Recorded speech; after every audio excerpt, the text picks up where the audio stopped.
Nigerian Television Authority. Honorable Minister, nice to see you again. Thank you very much. And of course, across the aisle there, Chamberlain Uzo is Chamberlain is General Manager now, News. Not yet, Station Manager. Station Manager, Channels Television. Thank you, good morning. Thank you. And of course, Ayo Uzua Baku is of Television Continental TV. Thank you. Good to see you. Guys, we are with the Minister again. Honorable Minister, good to see you again, sir. Thank you. All right, it's time for you to bring us up to speed on some issues. First, let's start with the issue of security. The last time we were here, security was, of course, everybody's concern in the FCT. And of course, after that, we've seen you swung to action. You visited all the area councils, holding stakeholders sessions with the traditional rulers, the security chiefs, and of course, the elected officials in those area councils. Can we say the outcome of all of that shuttle visit is the relative peace that we are seeing now in the FCT? Well, I would say a combination of so many factors. First of all, let me sincerely thank you. Issue of security is germane to every government. And you realize that one of the key priority of the New Hope agenda is to tackle the issue of insecurity, which has been there before this administration came. So security is something that every government owes dearly, because a government that cannot protect its people has no business to be in power. Like you said, last time when we met, there are some issues that which some of you consider that, it's going out of hand, going out of context in Abuja. And I did say that that is not very much correct. However, that does not mean that there are no issues of insecurity here and there. We took a lot of steps. Like one of the steps we took is to really make sure that we visited all the area councils to have town hall meetings with stakeholders and see also how they can have a buy-in in what government intends to do. A government alone cannot fight the issue of insecurity. Everybody has a duty to contribute one way or the other in terms of intelligence, in terms of information to security agencies. And so that visit alone, I can tell you, contributed to the some of the successes we have recorded today. And what we discovered is that the people do not understand or do not even know what was going on in government. They have no connection with the government. And so it's like they're on their own. But we let them understand that, look, Mr. President has mandated me to let them know that what they are facing is aware, and that he is assuring them, reassuring them that this issue of insecurity, particularly as it affects them in Abuja, will be a thing of the past. And we're able to see also that the stakeholders were able to point out to us that, look, there are things that we think that if we have, we'll be able to curtail some of this, because we know some of the routes that these people come. And because we have no access to the routes, it becomes difficult. It becomes easier for these criminals to hit and run, and then you do not have anything to go after them. When you talk about the roads, it's not there, so bad, and some other things. And we did promise them, but what actually do you think that you really need now that will be able to also help to curtail some of this? And they identify some key routes that they believe that these bandits, these criminals have been using to terrorize them. And when I came back, I did brief Mr. President of what they are talking about. And he gave a directive immediately that, look, go in there, make sure that these jobs are done. As I speak to you, the roads that they have mentioned to us are ongoing now as I speak to you. And that's why you saw us flagging up most of these roads. And we consider those as emergency. Now, they have also identified other key roads they believe that if government takes action, that will also help them. And that was also taken into consideration by putting into our 2024 budget, which is now before the National Assembly.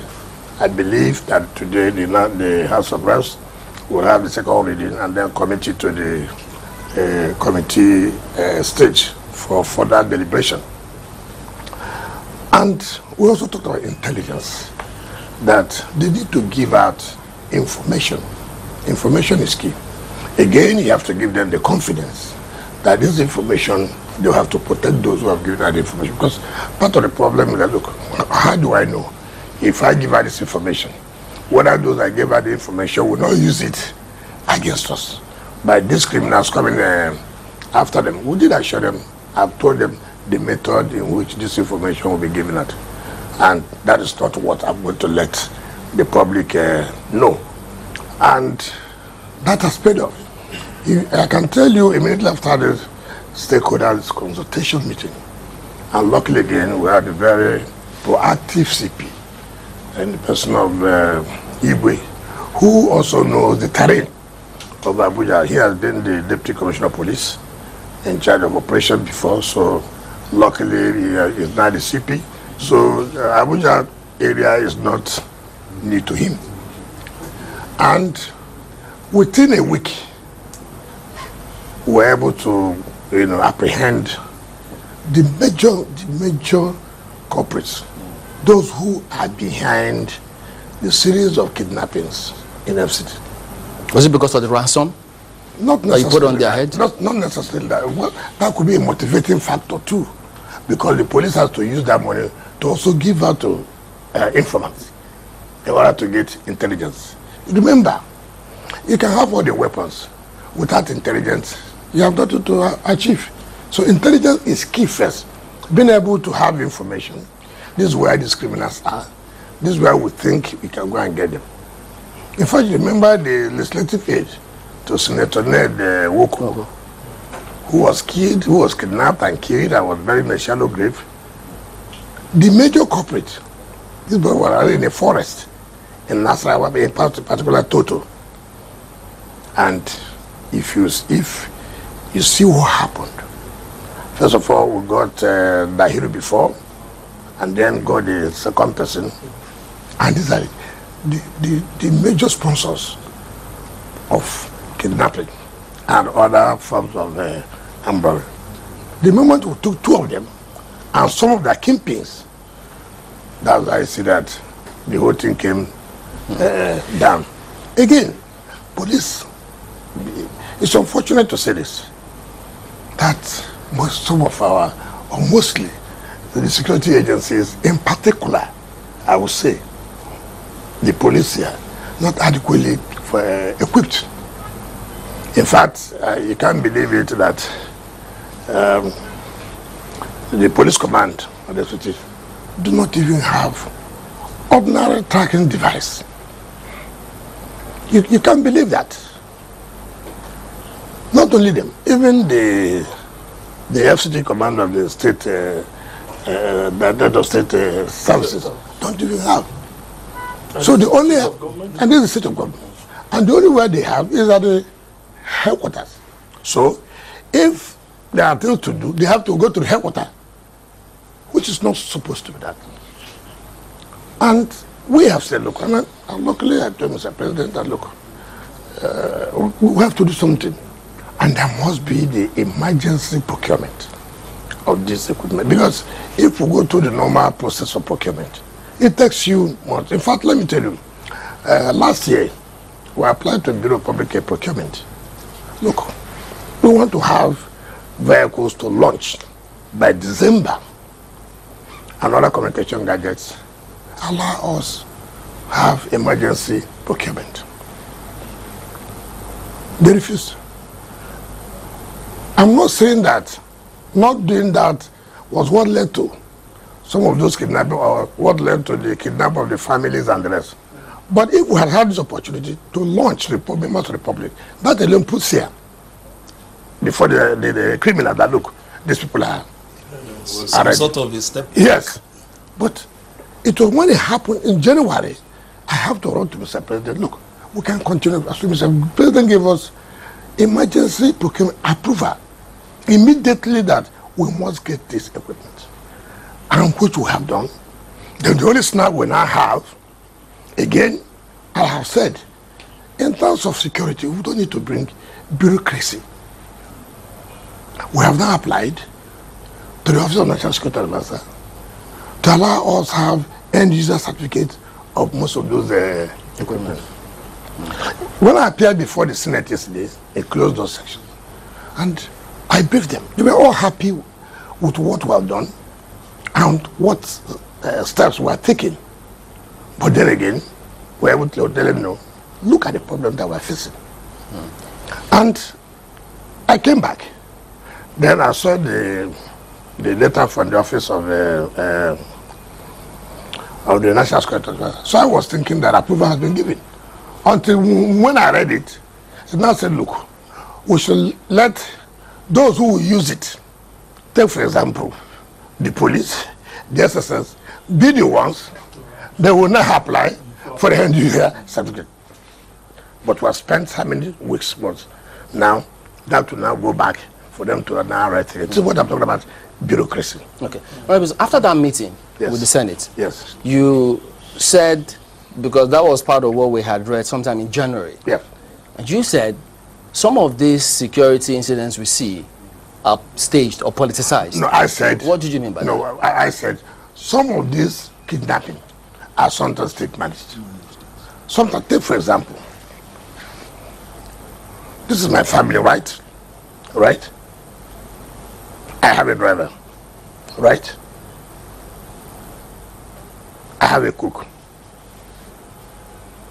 My driver takes my children to school, right? Unknown to me, my driver is the one behind the kidnap of my children. What do you want anybody to know, to do at that point?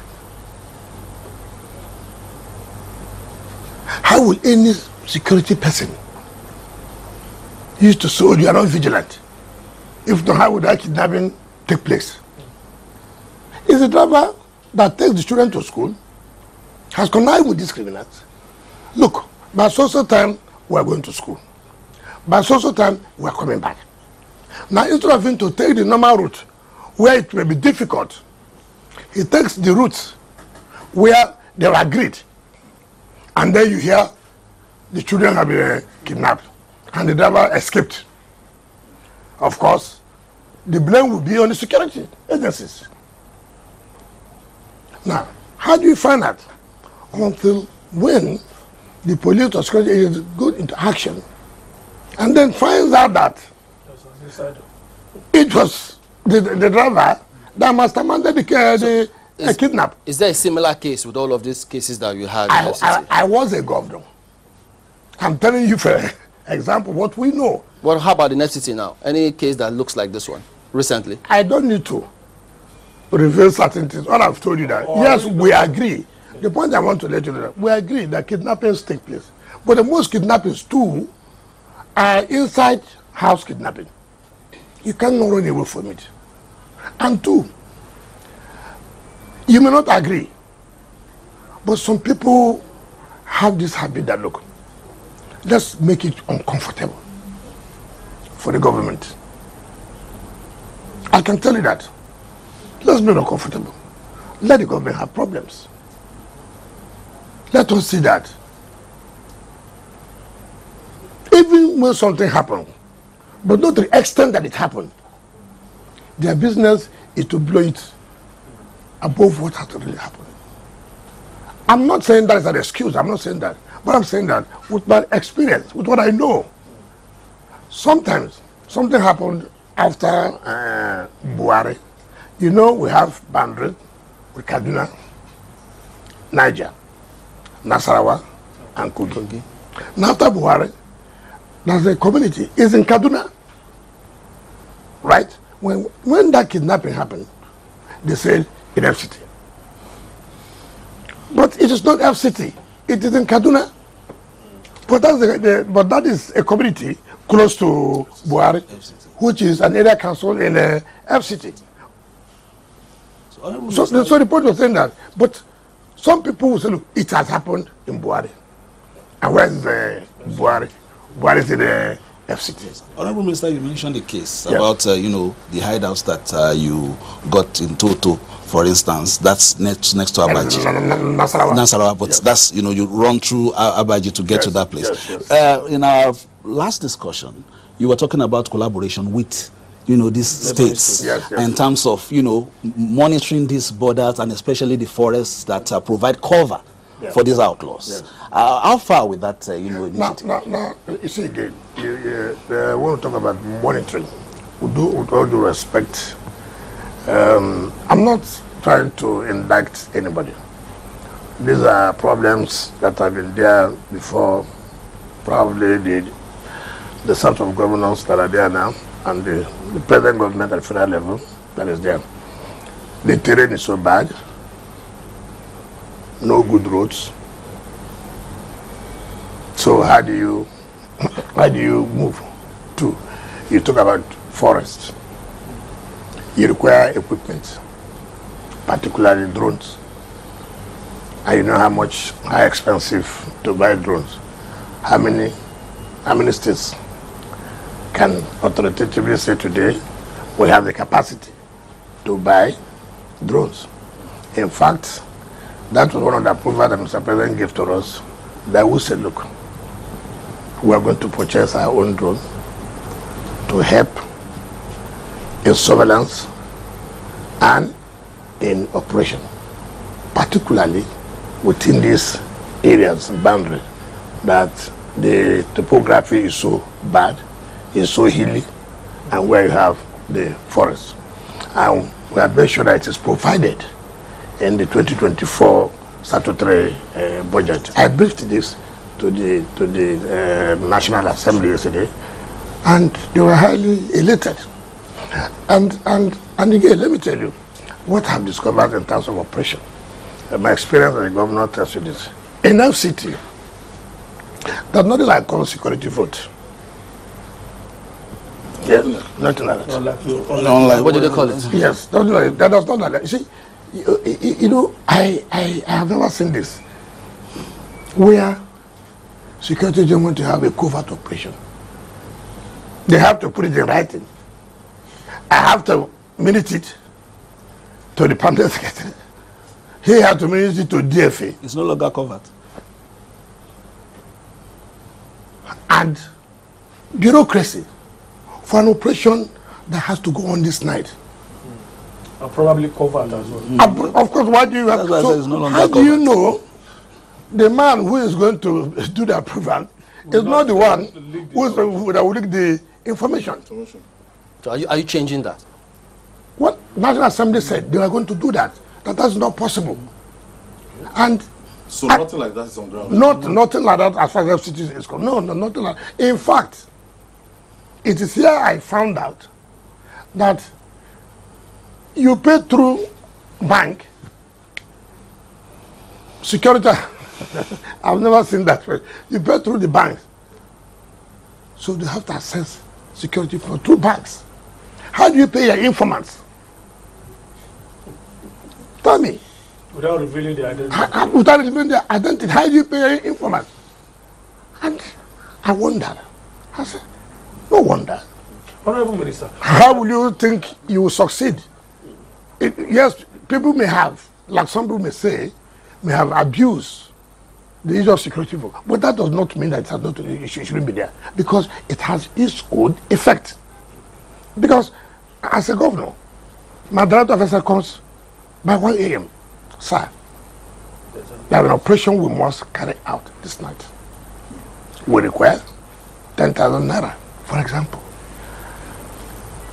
I need to go and call who? The DFA, the pump said, please can you make a bit more? Who does that in security? Nobody does that. But that's what is obtainable here. You can imagine the police asking that they don't see that these criminals use some special motorbikes. for you to get to the mountains. They also need such special bikes, if not more powerful than theirs. Not available.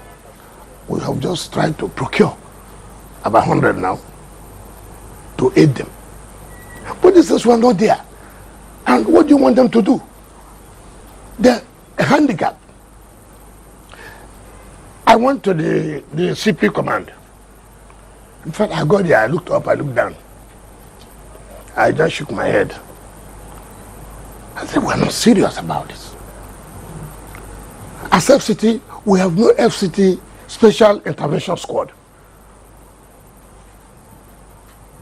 that can immediately, in their command room, I've got information that is what is going on so place. With all the technology gathered there, nothing. As governor, the former IG commissioned the intelligence center, which has all communication gadgets. Before anything happens, they are aware, and they have sent signals all over. They are state-owned in the river. Yes, I built 2 commissioned by the same former IG. And how can a city like FCT? You don't have it. All you have is a regular, like state police command. So some of what you've spoken about, bureaucracy, some of these challenges, these are some of the things that some people have also identified at different points, meaning, look, something needs to be done differently. Right now, there's this conversation as to multi-level policing. What's your impression about that? Is that something you think we should adopt to get results? In terms of going to state police, or there are so many issues that have gone. Now, when they say do something differently, what does it stop you? Like we are doing now, that we are going to build a center that is FCT Special Squad, Special Intervention Squad, that will have support of the soldiers, I mean the military, the police, the SSS. It's like a joint command center that has everything they have or they will need. Not anything that happens is just also police a command. So this becomes a special intervention squad that will not give any opportunity for some of these miscreants to operate. And so when you are talking about, so if what you are saying that we have this problem because if we have allowed state police, if we have allowed community police, or what we call council police, look at the advantages and the disadvantages. And let people tell themselves the simple truth. I would prefer state police. No problem about that. How many states can pay police salaries? How many states have money to buy equipment, ammunition for states? We're talking about, it's not because Rivers can. It's not because Lagos can. It's not because Delta can. How many states in Nigeria today are paying teachers? I don't want to go into that.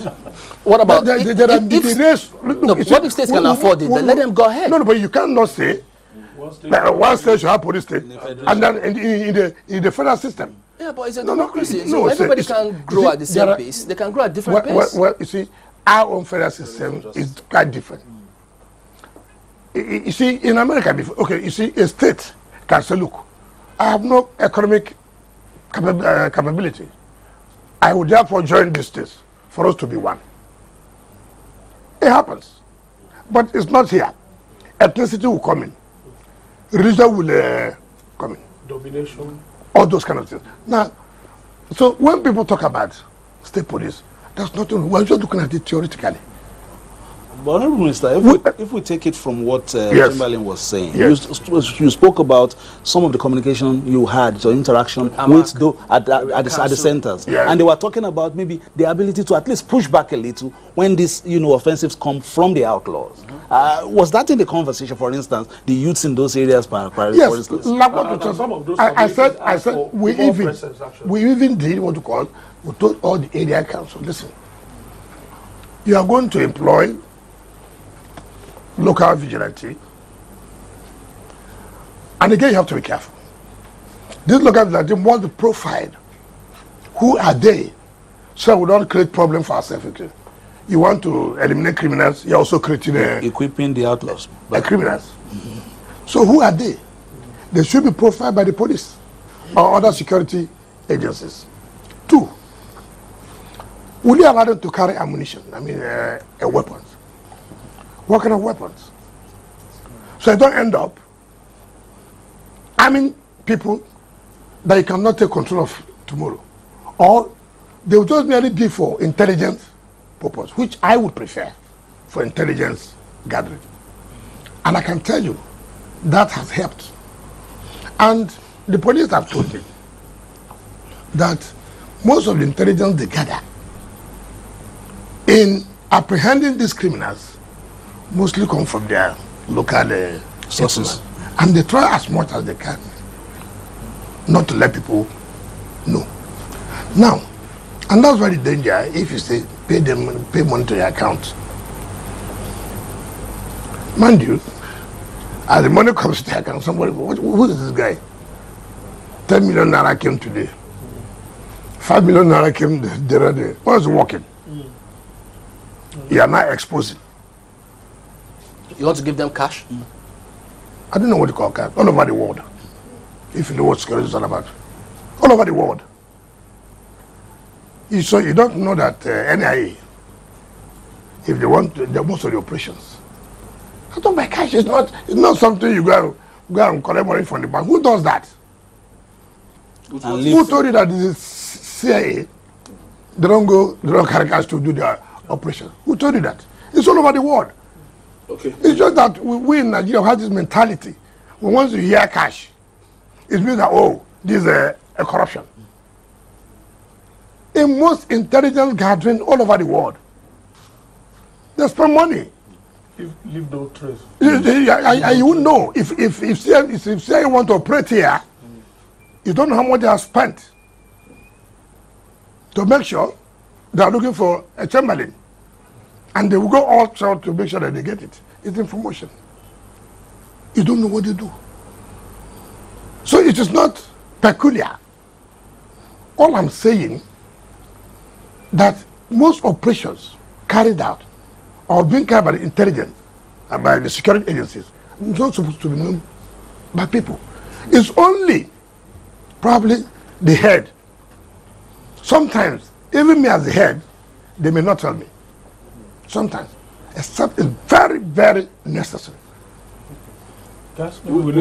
With the level of decadence you've seen in the FCT police command now, what are your plans? No. Don't limit it to police now. Say, I didn't say the level. No. I will refuse to accept the level of decadence in police command. No, I will refuse to accept that. Okay. If you say, you said they don't have common tracking device. That does not mean it's according to the level of the decadence you are talking about. Okay. All I'm saying, even the state services don't even have it. Ordinarily, why should it be so? It is not because of this administration. This administration came when? It has never been there. That's the point I'm making. And the problem we also have is that these problems have been there for years.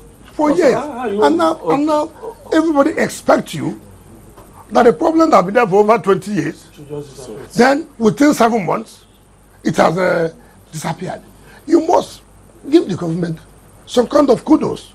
That yes, we know it is not easy, but are there steps being taken, like what we are doing in FCT today, that you have even attached to the fact that yes, we can say that's relative calmness in FCT. We cannot say request for more security presence in those far-flung area councils, Abuja, Buhari. Okay, I see what we have done. Take for example, when we went to Gwagwalada, we were told that look, they need some more police stations presence at certain areas, and which we have a promise to provide. I've told the CP we need a design as usual. It is there in the 2024 budget. We included it, about 4 police stations, 2 in Gwagwalada, 1 in either Parley or Abuja. I think there are 4, but I will not be able to really do. And then some other military presence. And to help them make sure these roads that they have identified as critical areas that these criminals always come to. We must have to act, which we have promised that go home, it must be done, and we have started doing it. You see, this is the first time a government is even talking about rural areas. Long. The people don't see the impact of governance. They don't even care. So that's why they are surprised. We went to, there's a place, Jiwa, and they call the road Sabiru or Sabiru. Sabiru, but you know, it is a hell. It is hell. When they are, and I told them we were going to do it, and we came, and the road is going on very well. You can see the happiness in the faces of the people. There's no magic in this. Just, you see, when there is this confidence, you know, what has happened between the people and government is that government tells them something, government will not fulfill it. So, we don't care. But there's still a government now, said, look, we are going to do this. And then in the next 2 days, the government has come to do it. That creates some confidence. And people are believing that, yes, we are part of the government now. We can now tell government this is what is going on, and government will intervene. So most of the security issues are not just, you know, you cannot, you know, solve some of these problems without involving the local communities.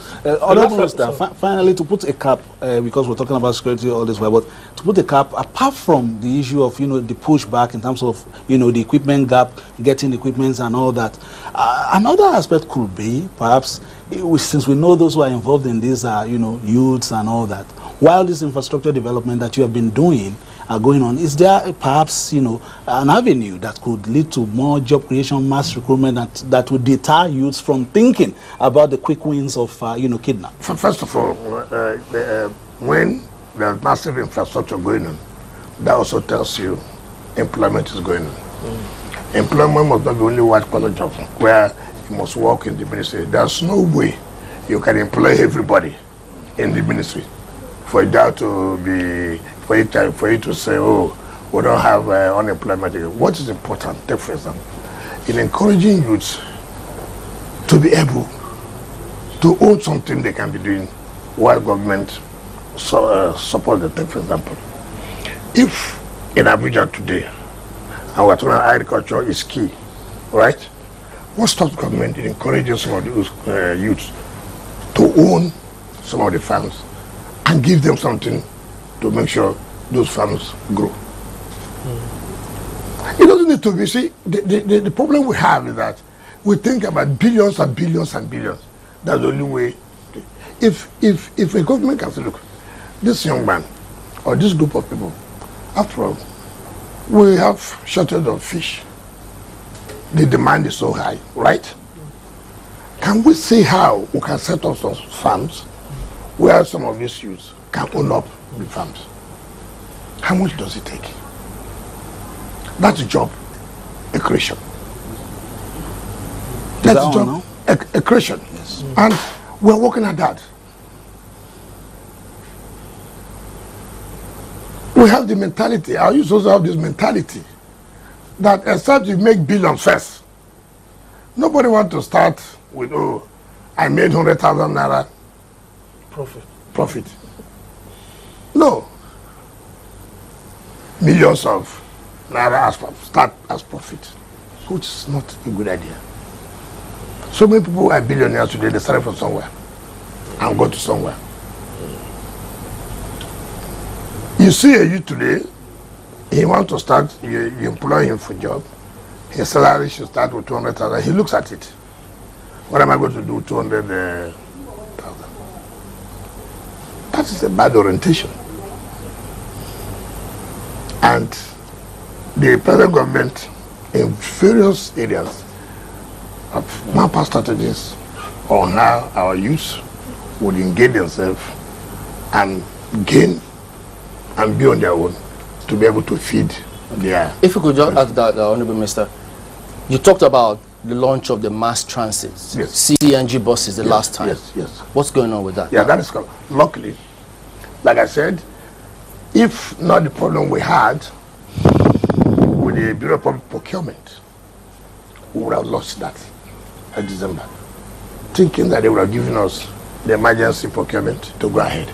I told you it was this January when I brought it to the attention of Mr. President, when he invited the service chiefs and all of us to a meeting, and I just look, this is the problem we're having. Immediately, he approved, and the buses have been procured, and we're doing all the details.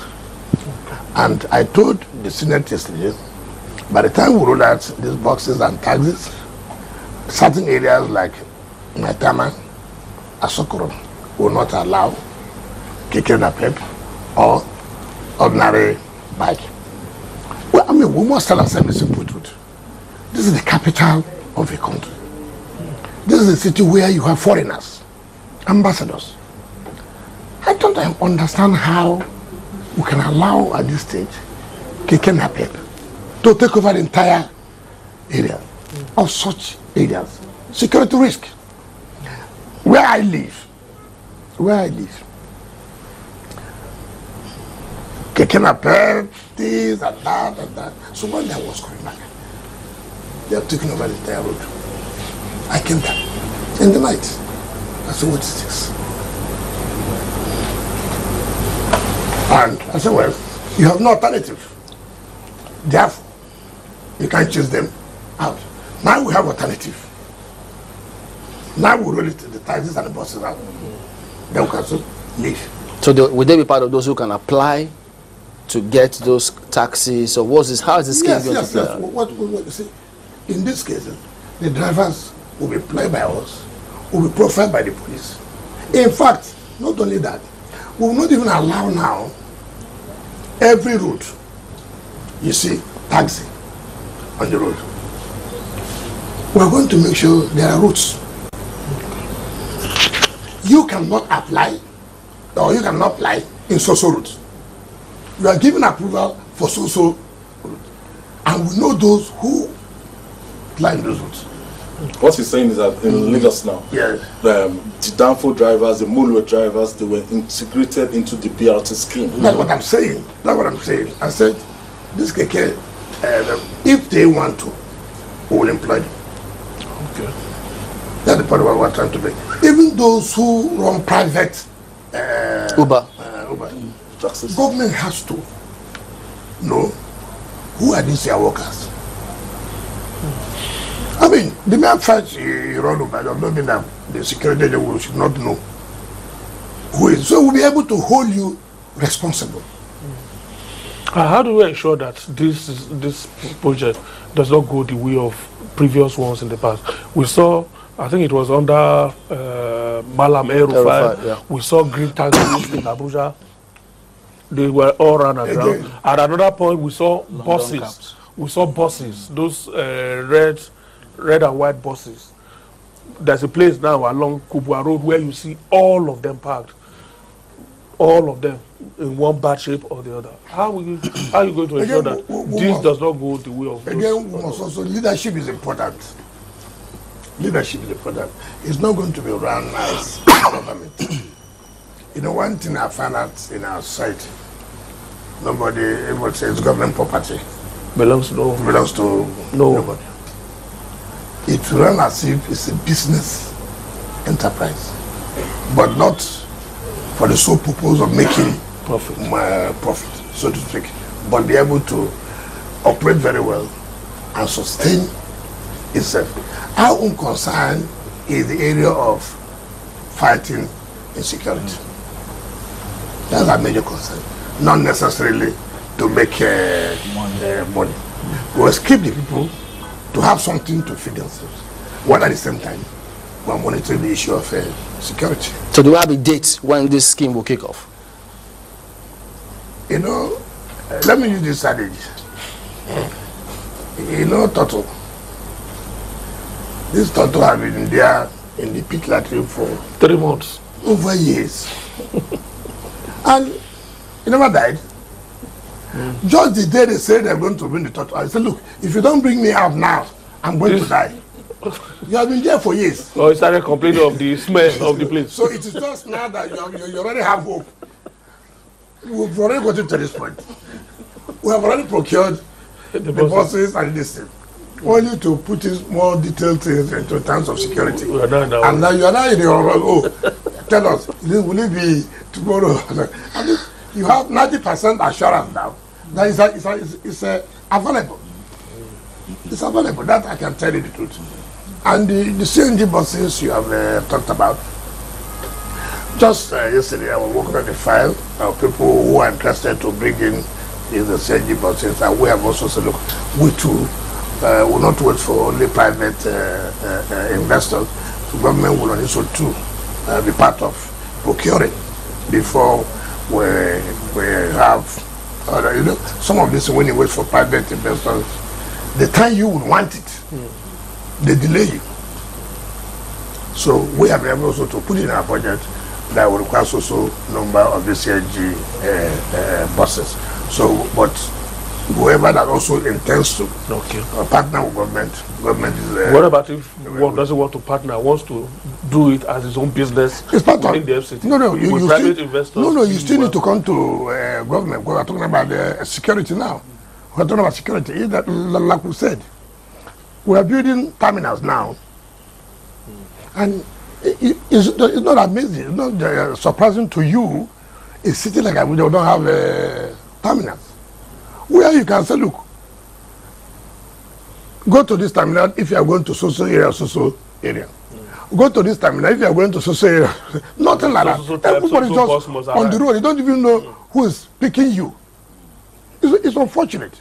And we are building 3 years ago in certain areas. And you can't believe it. We want to do public procurement. These are things we require even to be built immediately. We can't continue to wait. They rejected. I told the Senate yesterday, part of our problem is our procurement law. There is indeed to amend the procurement law to give room for certain things like this. How do you expect, we're talking about fighting of insecurity, and you want to go the long haul of procurement process? You must make a waiver. For issues of security, you must make a waiver. Because I require to give, say, SSL, for example, 10 vehicles now, because they need it. I require to give police 20 now, because they need it. And I said, look, DPP, can you give us waiver for us to have single, direct purchase of this, because the police needs it now. The security agencies, they need it now. No, you can advertise. No certificate of... Advertise will take you 6 weeks. The bidding process, the rest of it, before certificate of no objection will come. These are things that hinder the progress or the fight against insecurity. I'm not saying that you should do whatever in everything. I'm not saying that, which is not allowed. But procurement of security matters should be waived, should be given emergency. That's the point I'm trying to. That's the point I'm trying to say. And if that happens, it will go a long way in reducing crime. It is not. It's, look, give kudos to the police. Give kudos to security agencies. Despite the fact that they lack most of this equipment, yet they have recorded a lot of successes. People just, the only thing you hear, somebody was kidnapped today. Our security agencies are doing nothing. If we tell you the successes they record every day, you will marvel. The successes they record every day. There's no night where they don't go to where they say criminal spots, where they arrest these boys with Indian ham and the rest of it. Look at it. We have identified all over the flyovers under the flavors, criminals. You know, some of them stay there, sleep there, then they move out to operate. Whoever that right. So what did you do? It's okay. We are going to fence it all. Fence? All the roundabouts under the flyovers will not allow it again. How about improving on the lighting system within the FCT? It's part of what we're saying, because that also helps to fight crime. You look at the solar power we use. As you mount one today, come tomorrow morning, it's been vandalized or stolen. Now you ask yourself, yes, you say, oh, what is police doing? Well, police be manning every pole. Every pole.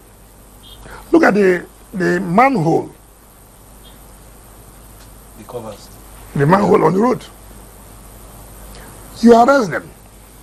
You tell them to call. What is the sanction? 3,000, 5,000. So I told the National Assembly, you must amend the law too, to make it strong, to be deterrent, like in the States. We made sure kidnapping is dealt a penalty, and if you're a kidnapper, you are caught. Everything you have, all the buildings you have, will all go down. The government will confiscate.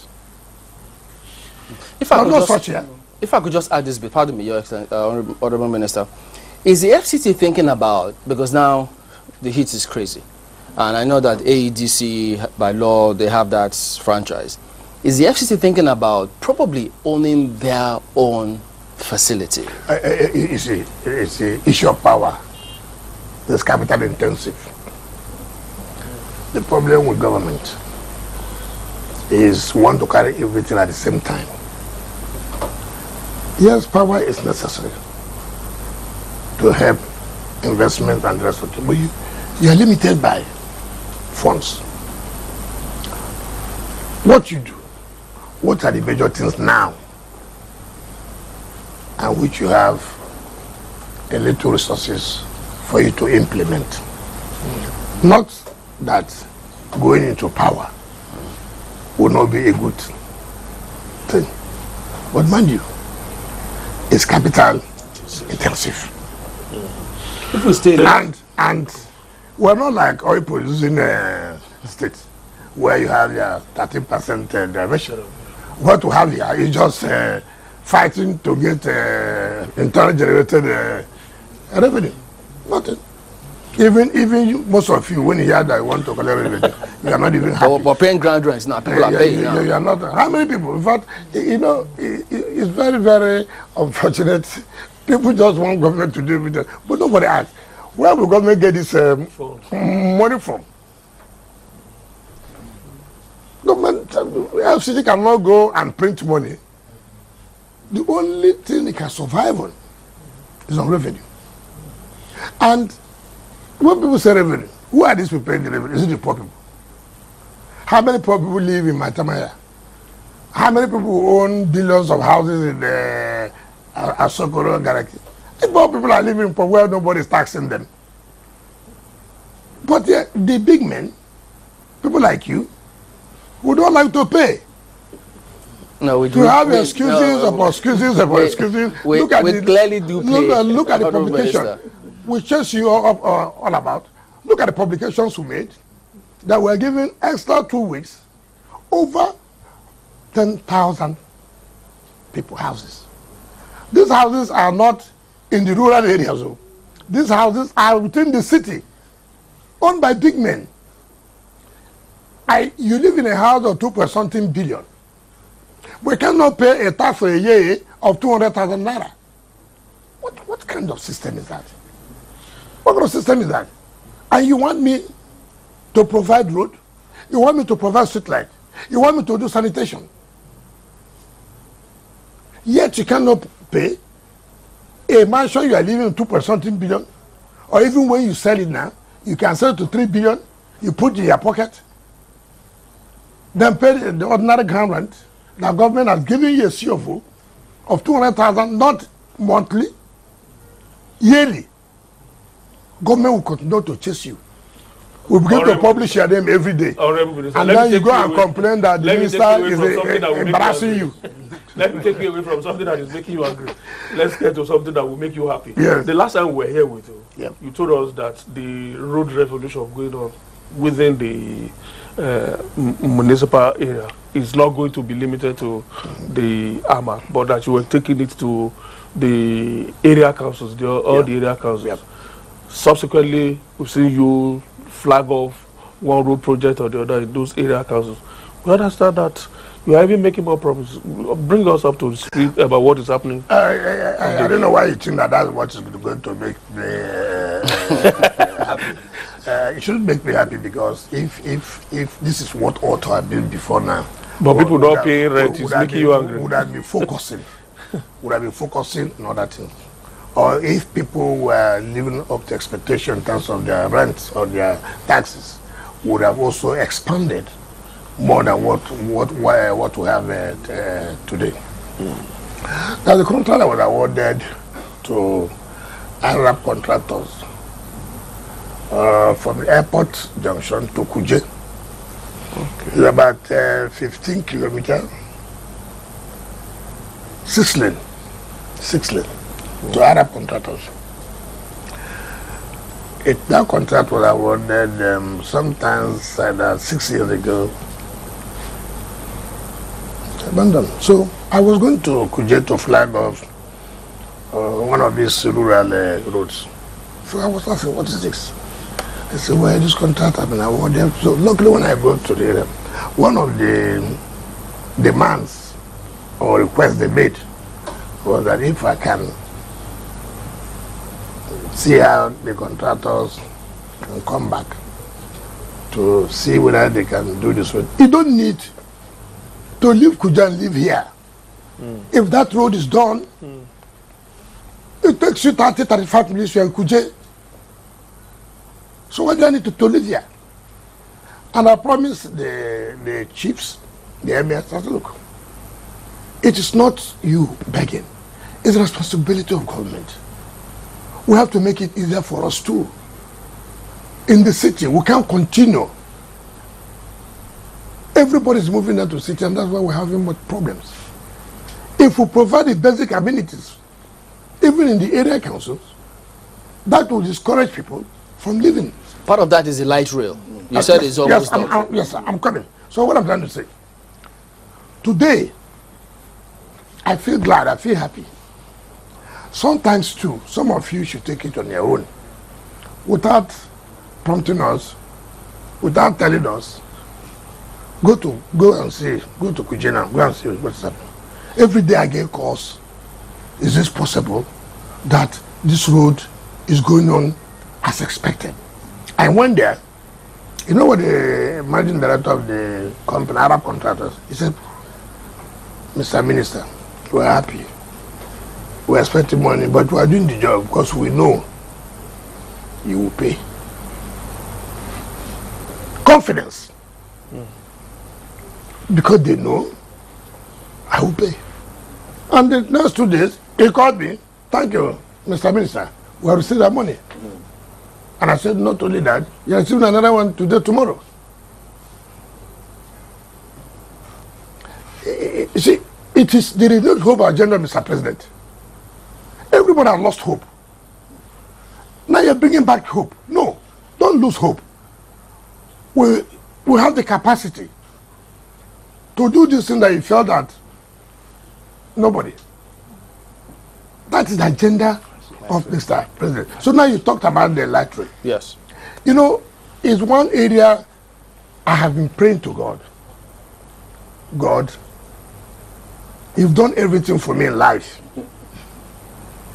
This one, I need it. If you do this, and I leave this world, I will be satisfied. Because Mr. President has specifically, in the last NBA General Conference, said, I don't need their land. I need to ride on that metro line. You know what that means? Before over 5,000 lawyers. And The way the contract was so structured is something that if you don't have the heart, you run away. You run away because you don't know whether you will achieve it or not. But because we are determined, I said, it doesn't matter. Whatever it takes, we must. So, it's not just the race, the operation. There was an agreement approved by Federal Executive Council for the CCECC to train the operators for 2.5 years at the sum of $128 million for the operation to train 128 million euros approved by Federal Executive Council. So we came. We say, oh, most of the equipment have been vandalized. So they awarded another contract for the repairs and this and that and that. Almost about $60 million US. The headache was too much. I ran to President, look, they said, go and do their work. So, but I can tell you authoritatively, God willing, the way things are now, it's likely that we'll succeed by May. How about your Can you quickly conclude on the all the feeder roads yes. are all going to be completed in the next 1 month. The 6 feeder roads from communities to all the train stations, as I speak to you, are all 75–80%. That's key. As I speak, because that is key. Without those feeder roads, you are doing nothing. Because they will not have access to the stations. Yeah. So that we have done that. But we still have problem with the operation. So the company can see it came. The board agreement approved by the Federal Executive Council. I'm not talking about it was headache. $128 million, convert it into Naira. Those who are good in mathematics. Convert it. So I called them, I said to them, I said, hey, are you sabotaging this project or what? How do you tell Nigerians that we are going to pay $128 million to train our people? What kind of training is that? I will not accept. All right, Honorable Minister, but the point I'm trying to make, as of today, in fact, I'm trying to make a note to the Federal Council. We have come from $128 million now to $75 million. Even though that, I'm still not comfortable. Because when you convert it with the current trade now, it's about $100 billion naira. But bottom line is that we have been able to achieve to that level, and we are going to, by the grace of God, ride on that. On May 29. All right. May. All right. Let's hang in on that. That will be a convenient point to go on a quick break for just about 2 minutes. We'll be right back after 2 minutes.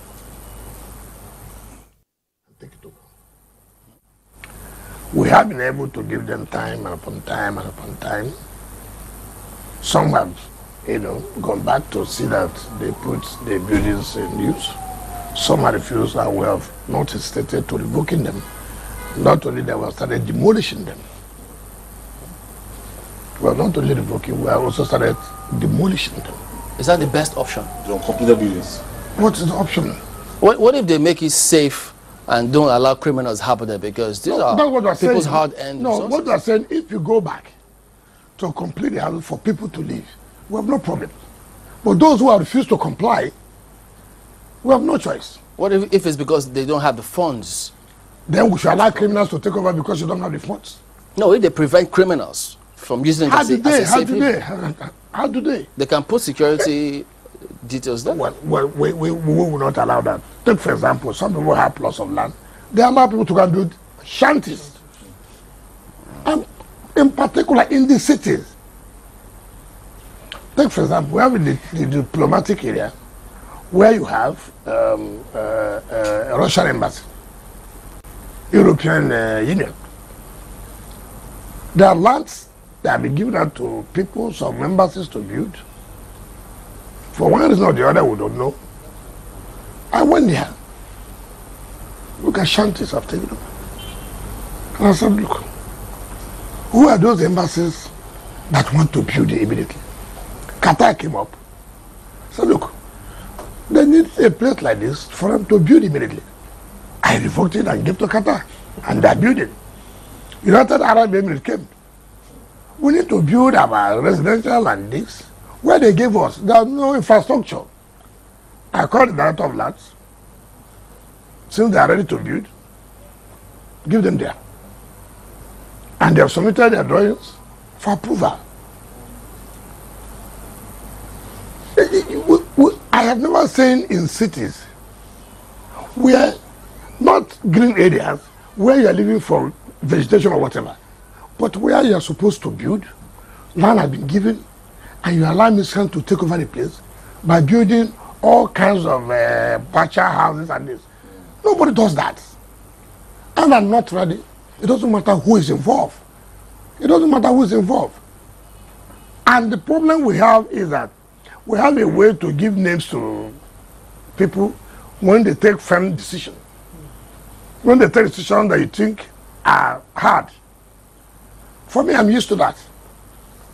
I'm not going to look back. This one that the tenure expired, that we have advertised. By the end of this week, next week, we are probably that we are revoked. Yes. Or you will say, you have a way to give public officers the one name or the other. We are not bothered about that. I don't have sleepless night over it. As far as my conscience, I know I'm doing what is right. And for the security of people. I saw a cobbler who pretended to be a cobbler as we are driving to my house under the tree. I called my ADC. Huh? When do you start having a cobbler? No. No cobbler should be here. These are informants who tell you he has come in, he has gone out. And then when we drive him out, you come. Why is he not allowing the man to survive? The man is looking for how you feel. Who told you that? Who told you it is that place that he will survive? But what about security? What about security? And you must be firm. Yeah. Well, we'll hear you on that one, but talk to us about what's the plan for mass housing for people? Because you say sometimes, look, some of these so-called mass housing are not affordable for the masses. So what's FCT's plan on that? Well, when people talk about mass housing, what I said before, when somebody comes, government should provide infrastructure worth over 80-something billion. The land was bought by government. Infrastructure provided by government. Then somebody comes that he wants to build a house to sell to people at a low cost. I don't know what is low cost. No. You want to use government to make money. I have the land. I have provided the infrastructure. We have to sit down. It's partnership. Government is not interested in making money. But not that government doesn't want money to also provide other infrastructure. But the sole aim is not to make money. But we need money to also carry out other things. So we have to sit down with you and say, look, this houses cannot be sold at this cost. We allow you to sell it at this cost. If that is not allowed, forget it. Again, some people come to government and say, look, we want to develop, we need 200 hectares to develop houses for people. That's okay. I have no problem. Let me see Yeah, capacity. Where's the money? Oh, I have a bank that no, I have no problem. Let the bank call the bank. Let them show me the agreement you do to how much you're going to give them. All fake. All they do, collect government land. Years come, they begin to sell the land and make money. I have a lot of letters here. I need 200 hectares of land. I have partners who are coming from Europe to provide. I said, I've seen these partners a lot.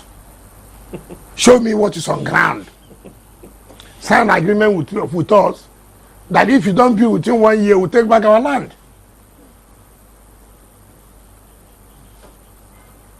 That is all you see. We are willing. When we see the one that is sincere and is genuine in saying that you put the cards on it, look, this is the bank funding us. We'll see the letter from the bank. We are going to release to them such amount of money.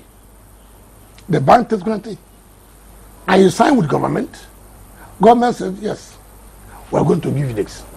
But within 1 year, 2 years, if this is not done, government, the land goes back to the government. I have seen, and I can't believe it, when I came on board, how dubious people are. I said this without, it doesn't matter who's involved. It's a staff. Immediately the former minister left, the staff signed on behalf of a minister giving out over 500 hectares of land to somebody. We have been meeting here, and our legal team said nobody can sign on behalf of minister. You can't. You have no such authority.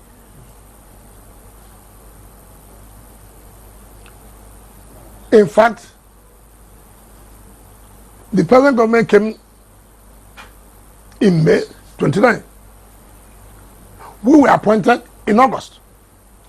From May 29 that the present government came to July, go and see contracts awarded.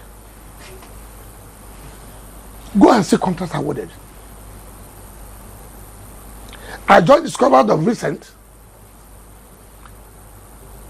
unknown, what the former permanent secretary here did. Between the government came in May and I came in August, they've employed over 2,000 persons. In 3 months. Yes. I'm backdated. So what's going to happen? Over 2,000. So what's going Will to they all be happen? flushed out? Now look at it. You look at it in 2 ways. You know that's not fair. That's illegal.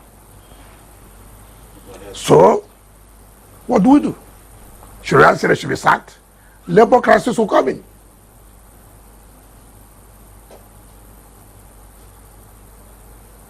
But is that right? Is that right? The kind of do you believe it that FCT alone has staff strength of not less than 38,000? Can you believe that? Of not less than 38,000 staff. With 200 something directors. I thought they were promoting themselves, saying they won't be permanent secretaries. They retire without being permanent secretary. So it was like, look, well, since none of us can be permanent secretary, let's be promoting ourselves here. Director. Well, that has been addressed now. The point I'm trying to say. The point I'm trying to say, because there's no future for them. Okay. They try to create a. So they have to say, well, we shouldn't die like this. Let it be that, they created so many departments so that a director will head a department, no matter how small the department is, no matter how small. Luckily, Mr. President said, look, we can There's nothing like career progression in life. That's not giving somebody hope in life. Luckily, the law is there.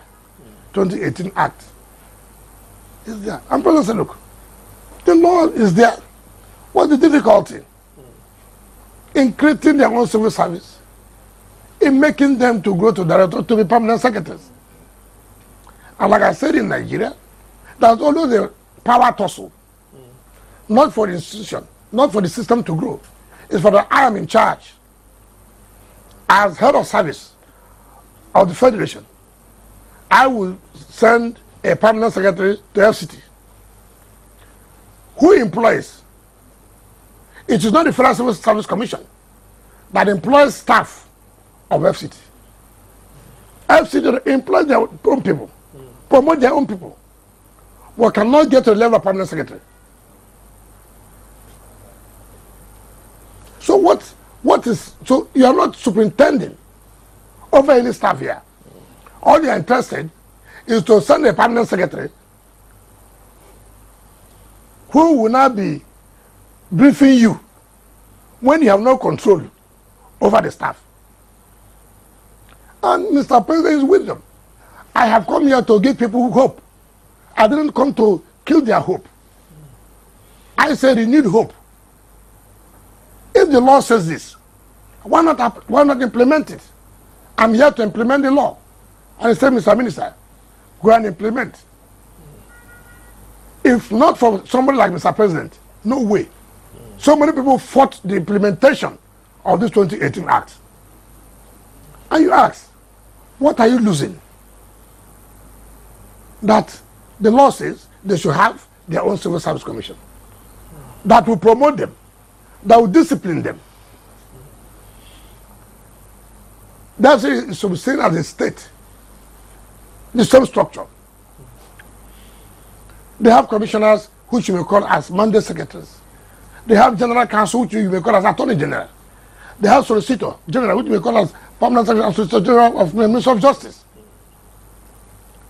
So what is wrong in them having their own permanent secretaries and having their own head of service?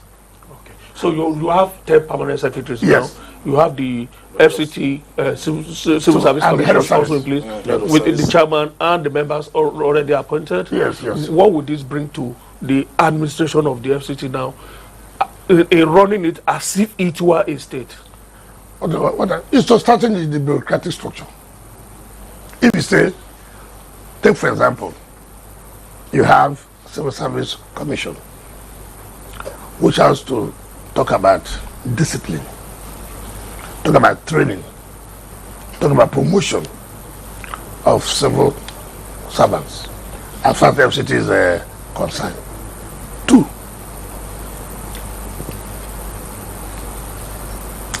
every career, everybody would want to attain the highest level in his career. And what higher level? The civil civil service. Permanent secretary. Head of service. Right?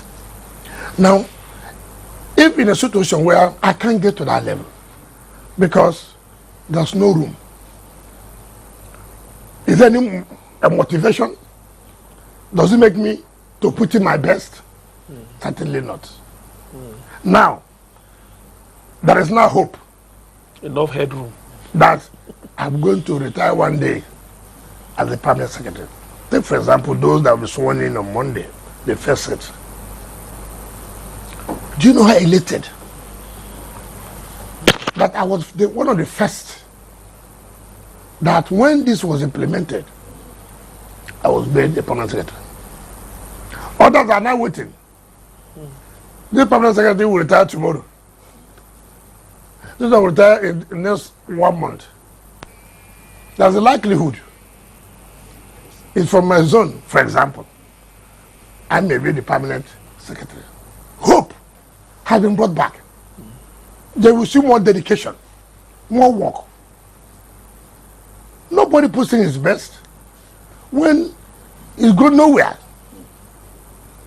So you see things are now well structured. And you see high performance. It is there. There are no two ways about it. And for me, I told Mr. President already, I said, for me, sir, if this is the only thing I achieve during your tenure as the President of the Federal Republic of Nigeria and Commander-in-Chief, and I leave office today, I am fulfilled. I have to add the light trailer. No, let me tell you why. No, let me tell you. Why am I fulfilled?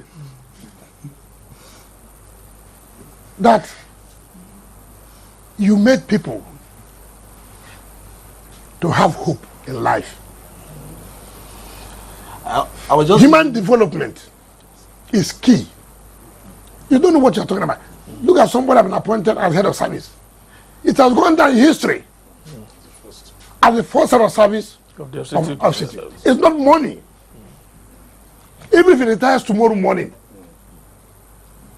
he's fulfilled. I got to the highest level of my career. So the why I said, even if, as I finish talking here now, I'm no longer Minister of FCT, I feel satisfied. Not to talk about, again, something that had been there to Mr. President, that he said, people are looking for land, I don't need it. What I want is, let me ride on the metro line. I just use that as an intervention. Let's stay with your workforce and this structure. You have to be congratulated on that. But we also need to look at what this also means. Last year you told us you were paying about 9 billion a month for your workforce. I don't know how much you are paying now in terms of today's realities. Is that daunting in terms of the plans you have? Especially the payments you need to make in terms of the contracts you are doing and overseeing in terms of infrastructure development, juxtaposing this with the commitments as well. In government, there are myriad of issues, problems. You are here to solve the problems. You don't want anything for you to say, oh, it's because we are paying so wage bill, that's why I'm not able to do this or do that. I wish the wage bill should come lower. It would have enabled me to put some of the funds to other areas. But be it as it may, you have to move on and work out strategies on how it does not affect you. Let me tell you something. Our budget is 1.1 trillion. We submitted through Mr. President to National Assembly. Okay. Somebody will say, 1.1 trillion. Somebody will say, what's it takes? And that's why we have to thank Mr. President for bringing us out of the TSA. Today, you have been talking about payment of contractors, jobs are going on well. When we were in TSA, nothing was happening. Why? Bureaucracy. Not only bureaucracy. You don't have access to other funds. Whatever you get now from the IGR this month, for example, you share it. And it doesn't make sense. It's like pouring water in an ocean. So that doesn't make sense. Tell us about that IGR. No, so that's what I'm saying. Okay. So you know about so we propose to Mr. President to the National Assembly. We want to go to other commercial markets. Listen, we need this amount of money. We need it. How do you pay back? We attach our IGR to our SPO.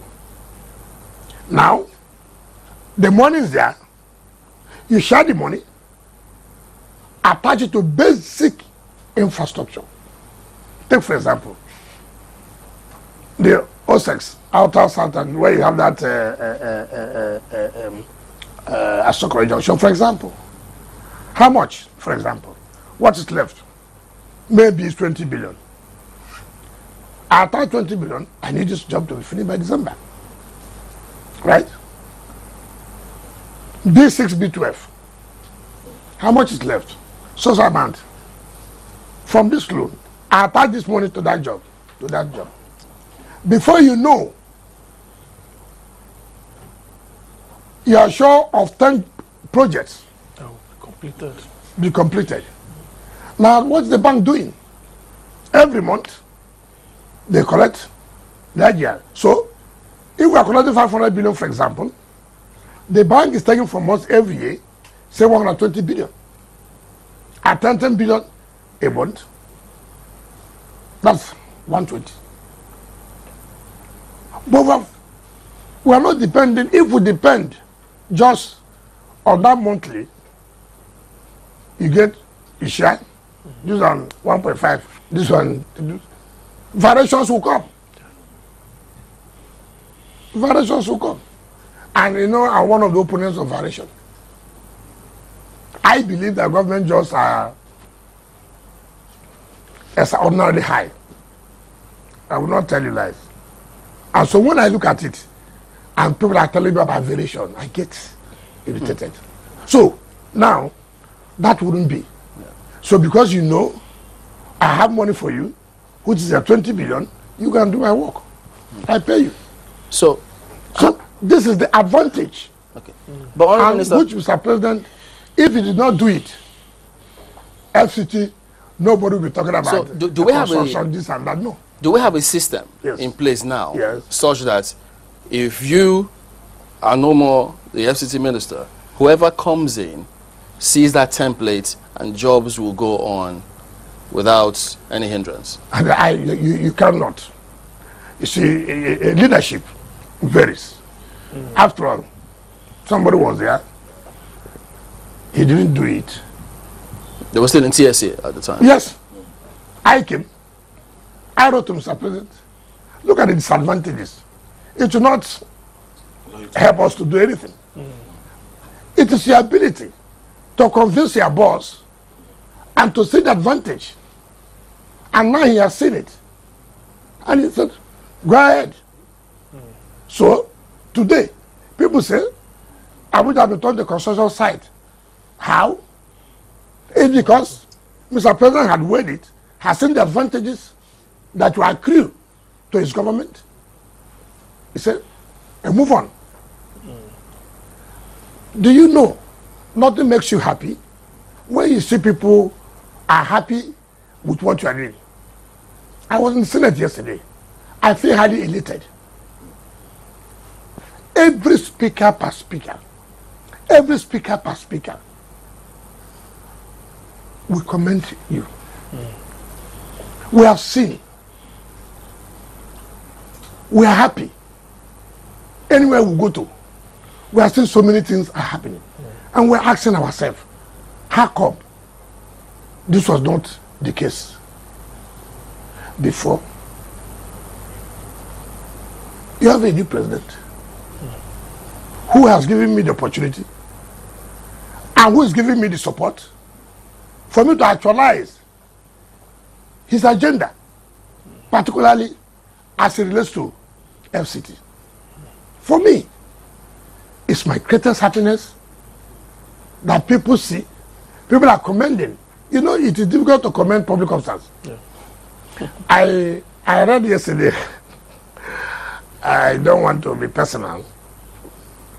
I think they say she's a senator for FCT. I don't know. I think, okay, they say she's a senator for FCT. Saying, Wike is busy scraping roads. And listen, I just, you know, in my place, that's why I says, if you don't know what to tell somebody, you say as him be.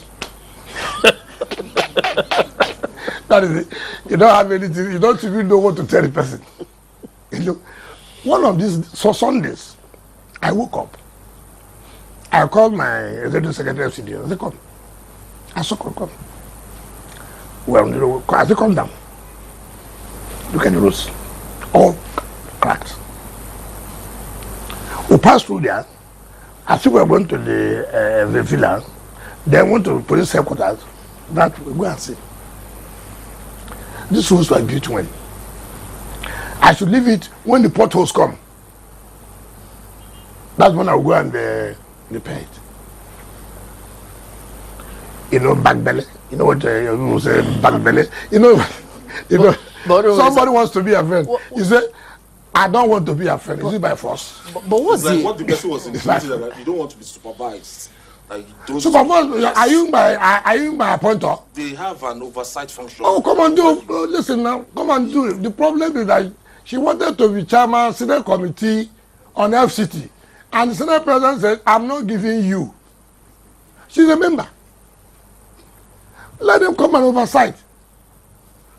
There's nothing we have done. I've not invited the two chairmen of the FCT and the two chairmen of the area council. Every flag off, they're all there. Come and see with your eyes. And I deliberately allow it to be live. I deliberately allow it to be live. And so, what are you, the committee, the chairman, are seeing what we are doing. They are coming every day.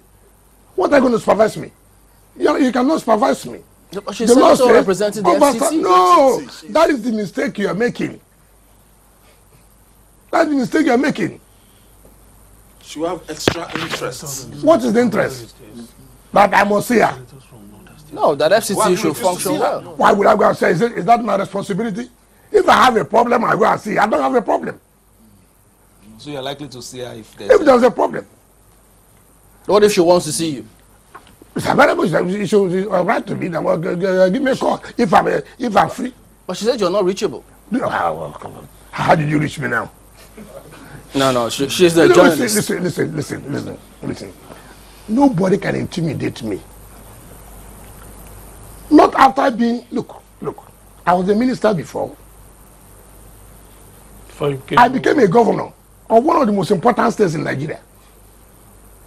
And now I'm a minister of FCT. You are saying that the only way you can bring me is to go to channel, is to go to TVC, is to go to, and the minister does not carry me about. I carry it, I don't have the back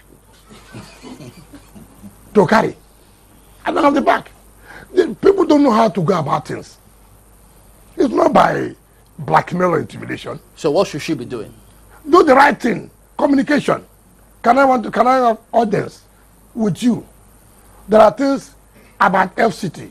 I want you to. The problem is this. She ran an election against my friend, Philip Aduda. Right? And then she sees Philip Aduda everywhere with me. He said, I'm taking Philip everywhere, instead of she being the senator. Haba. Will I abandon my friend because he failed the election? I mean, people are so petty. It doesn't make sense. Everybody is commending what is going on in FCT. You abusey said that he's not carrying me along. I'm supposed to be the eye of FCT. That's lawmaking. That's lawmaking. The eye of FCT, in terms of implementing Mr. President's agenda, is me. Is me. Mr. President made promise to FCT. Mr. President told them, I have renewed hope agenda. I want to bring back your hope. In doing that, I have somebody I think should represent me in bringing my agenda to reality, achievable. And one of those is these people, they have distorted their growth. They make sure civil servants will not grow. And they say, no, that is wrong. Today, the civil servants are happy. The hope has come back. I'm here to implement Mr. President's agenda. I'm not here to you supervise me. You didn't appoint me. What you can do is to do oversight function. When you come, if there are things you see, you think is wrong, it's within your powers to know what to do. Or you come to me. So many senators have come to me. Say, look, there's something we want to say. We want to bring an amendment to the law. FCT needs more money. It's the federal capital territory. That FCT ought to collect 1% of the total money, not 1% of federal government own share. So you take, for example, if federal government gets in a month 800 billion of allocation. 1% each is 8 billion. So that's what you get. So you want to be on first line charge. So that's what somebody who wants to help in improving FCT. How do I amend the law that will help you? You are talking about kidnapping. You are saying the sanction as provided in law is not enough. It's not sufficient to deter these criminals. Now I expect you, as a distinguished senator, as a lawmaker, how do I go through the lawmaking process to achieve this so that criminals will know that FCT is a no-go area? It's not for you to every day go on the television, go on radio, that what the minister is doing is to scrape road. I will scrape more. More will go.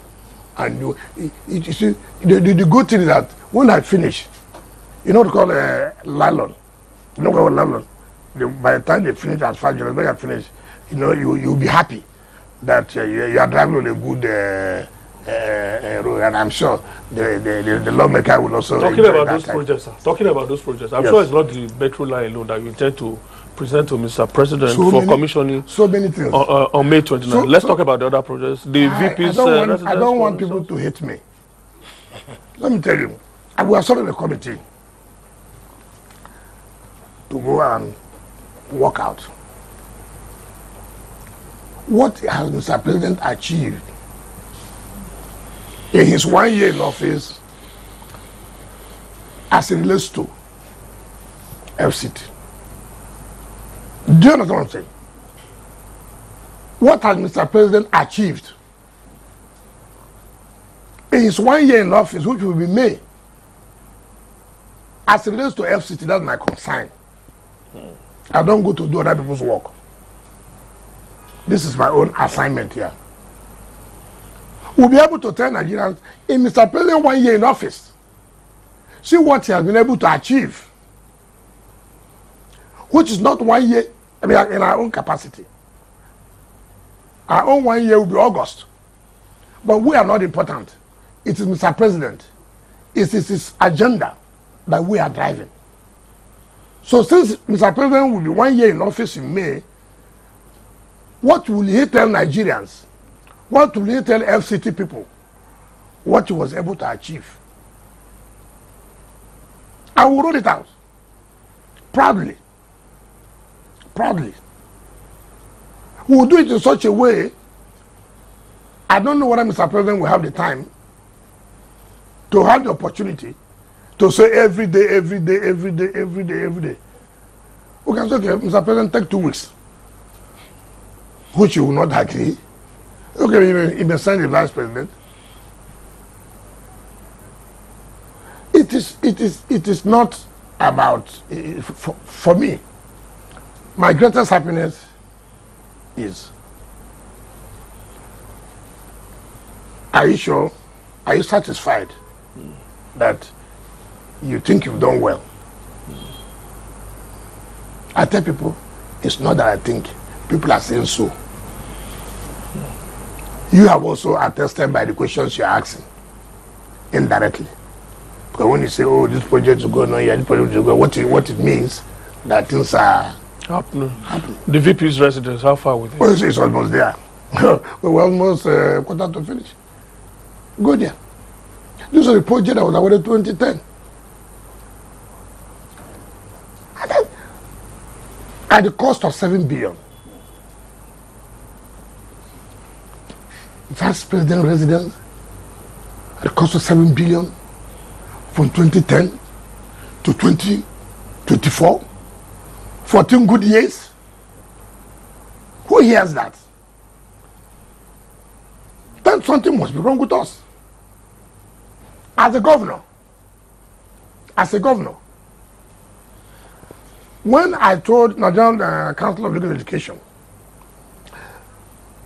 when I went to Bayelsa Law School campus, I said, look, I was going to build this. But if you agree to site a campus of law school in Port Harcourt. We will build and hand over to you in a year. At the cost of what? 18 billion. We did not build it in 1 year. We built it in 9 months. And we paid 18 billion. And then you tell me, federal government will award vice president residence for 14 years? When I told president, I can't understand this. Even if the federal government was paying 1 billion a month, for 7 months, Julius Berger is like, I'm sorry to use that word. Julius Berger is money for hand, back for grant. I'm sorry to use that language. But that's Julius Berger. If you give them the money, they provide what you want. That was why, when I was governor of Rivers State, from 2019 to 2023, how many years? 4 years. Built 12 flyovers. I didn't weigh a dime to Julius Berger. 4 years, you put down 12 flyovers to a company called Julius Berger. Not any company. And then you tell me federal government will award VP's residence 2010 for 7 billion naira, and then we're talking about how to finish it in 2024. 14 good years. Then that means we're not serious. Sometimes the president that alone is a highlight for criminals very close to the villa. I said, Mr. President, I have spoken with Julius Berger. Of course. Variation. There will be variation. Because the job, and I told you, are you going to finish this in 6, 7, 8 months? They said, we need the money. You need money. And we gave them the money. Today, I was there yesterday, and they said, look, by May, come and take it. Honorable Minister, we can see that you have been able to fast track, several of these projects, but there are still some that are like an albatross on the neck of the, FCT administration, and that is, for instance, the Centenary Tower, for instance. The Centenary Tower, for instance. How have you been able to? Is there anything you're doing to perhaps review? I thought when we came, and we called the contractor. That project was awarded under the administration of Obasanjo to Salini. I think it was around 50-something billion. It came down to later variation upon variation, and it came to 100-something billion. So when I came, and I saw it as something that would change the landscape of the city. So I went to President and said, look, excuse me, we cannot allow this. I'm talking with the company if they would agree. So I tried to work out. That's okay, the company. Where are we now? 100-something billion. How do we pay?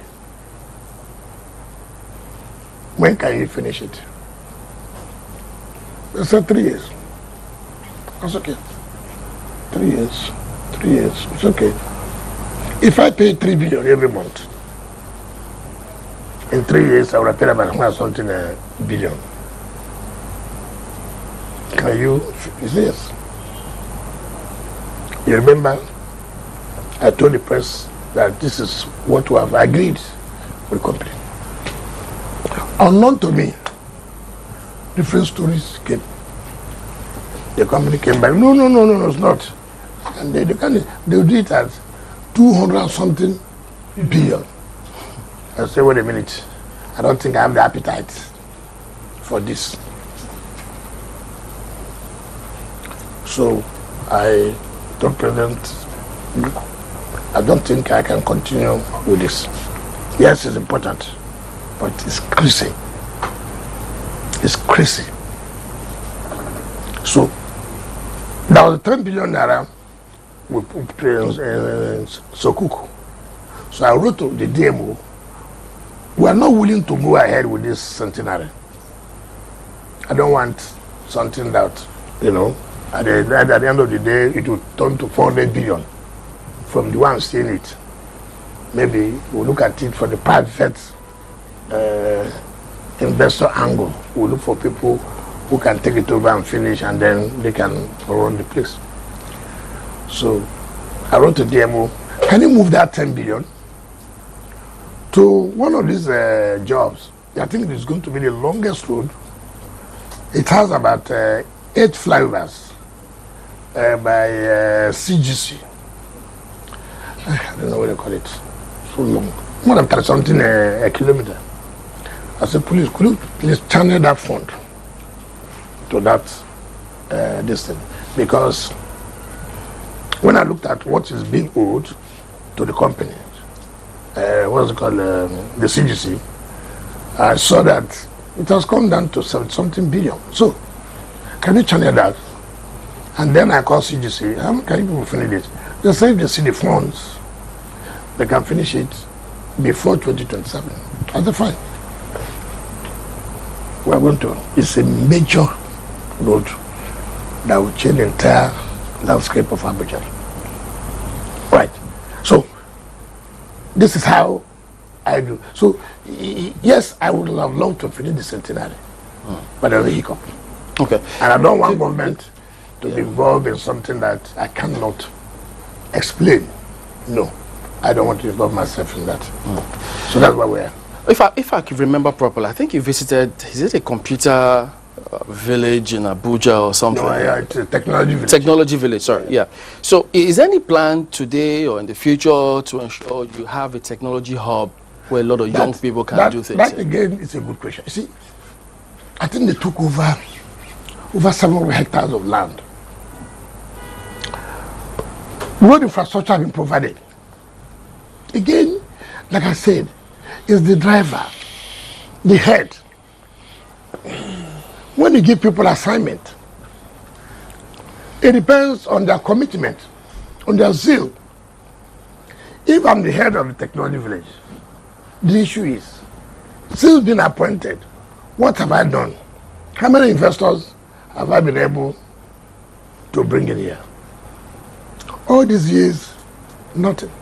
So I went there, and they were explaining that, oh, the villagers have encroached. I said, yes. Who allowed encroachment? Because you are doing nothing. The villagers said you took their land and you are doing nothing, and they are going to encroach. Even though they have been compensated. So I'm happy to announce to you that the Minister of Science and Tech has come. We are willing to give it to them so that they'll be able to bring in investors who want to establish various forms of technology as a technology hub. For me, it's not about you being in charge. It's about the capacity. It's about contributions. Go there, nothing. Nothing.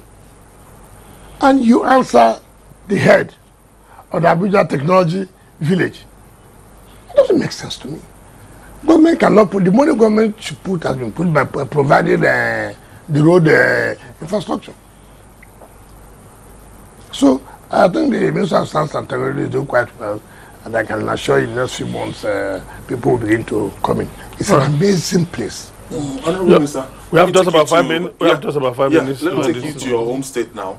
Yeah. Your lawmakers, we know sometimes last year they all defected to the All Progressive Congress, and lawmakers loyal to you, and you're a minister serving under the federal government. Where do you belong to now? What do you mean by they are loyal to me? Lawmakers loyal to you. Why are they loyal to me? Most of them, you. How? No, you see, Most when of you them say are proteges. proteges of, who is not a protege of me? Even the governor. He is a protege of me, but he's not loyal. But these ones are protege, and they are loyal. You know what I'm saying? No, I don't know. Tell me. You tell me. You say these are loyal to me. You say they are my protege. I said, okay, who is not your protege? Okay. He said my God. I said, fine. I said, okay. Is he loyal to me? He said, no. So these lawmakers are loyal. He is not loyal. They said they went to APC. I have no right to stop anybody. You know, one thing people will always say, oh, I'm aware they went to, because they are loyal to me. Fine. But this is not loyal to me. When some people want to talk to me, beg your lawmakers now to do this. I said, do you want them to obey me? They say yes. Fine. What of the other person? He should not obey me. He should assert his own right. He should assert independence. I thought Mr. President has sorted it out. But the lawmakers cannot assert independence. You know, we blow hot and cold. And that's why I say people are, you know, look, anybody who supports an ingrate is a natural and ungrateful person. People feel that agreement is lopsided by not telling the lawmakers to return back to the PDP. Because every other thing was upturned. How can President determine, tell me I should go back to a party?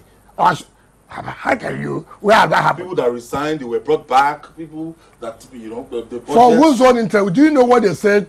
Withdraw impeachment. Do you know what that is? Who benefited from it all? Tell me the truth. Whose office was under threat? When you say these people have gone to another party, it's a matter of court interpretation. If you say I've left the party, it does not lie on you to say I've left the party, so you leave the seat. You need to challenge it in court. The speaker has to hit the gavel. It's not when you have interest, you don't want to look at the whole thing. As far as I'm concerned, the lawmakers have respected Mr. President. When that agreement was reached, it didn't take them 24 hours. They would do the impeachment notice. What is the point that you brought commissioners? Are they working? Okay. Let me ask you. I didn't know you were going into this kind of. Have you heard me? I'm busy. Let me ask you a less I'm busy with the metro line, how to achieve metro line. I'm busy with other projects. I'm very busy. I don't even talk about the. Honorable Minister, let me ask time for politics. Let me ask you a less complicated question. Let me ask you a less complicated question. Yes. Which party? I didn't tell you that is complicated. Okay. Which party do you belong to? I'm a member of People's Democratic Party. Have you ever seen me change any day?